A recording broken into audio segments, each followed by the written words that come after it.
Nature's purest water filters. Wetlands cover and shape almost 1/4 of our territory.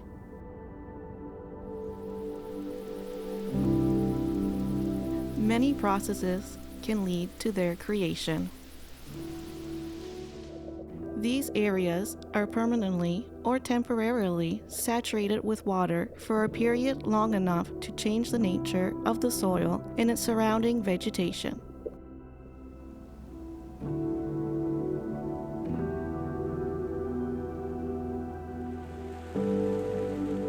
When it rains, water runs off the surface, then percolates through the soil to reach the water table, which would then expand.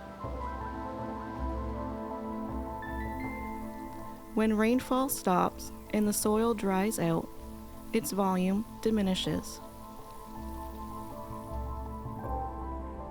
This movement compacts the soil, which slows organic matter decomposition. Its accumulation can create a wetland.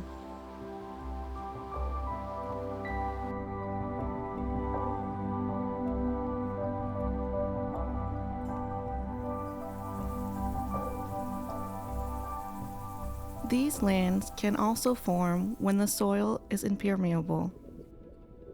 By preventing water from percolating down to the water table, it traps water, thus modifying the soil and the vegetation growing there.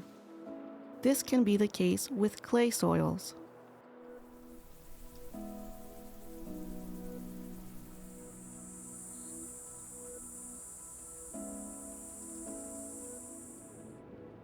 To determine whether a landscape is a wetland, we can look at the soil or the vegetation that dominates it. Water is therefore not a necessity to detect it. Vegetation also provides information on the area being observed. This is how we distinguish all 4 types of wetlands: marshes, peatlands, also known as bogs, swamps, and ponds.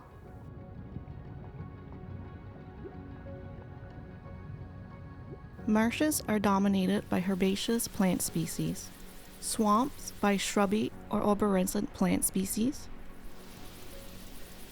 peatlands by sphagnum mosses,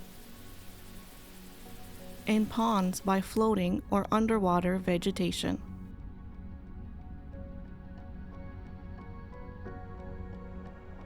Plants that grow there are said to be hygrophilous.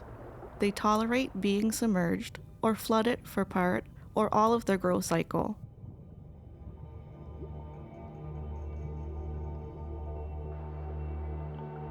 A wetland boundary is found when we observe a change from a dominance of hygrophilous species to a dominance of terrestrial species. It is rare to find these wetlands separately within our landscapes. A lot of transitions occur. A pond may be adjacent to a marsh, and the latter to a swamp. These arrangements are known as wetland complexes. They may be isolated from the hydrological network, fed by a stream, a lake, a lagoon, or the sea.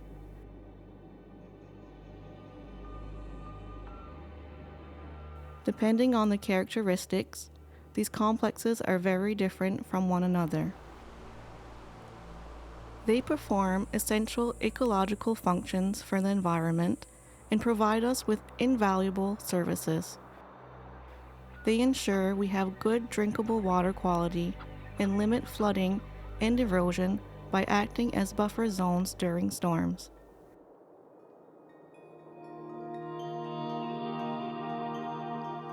In the following videos, you will learn more about each of the wetlands found on our territory and the ecological functions they support.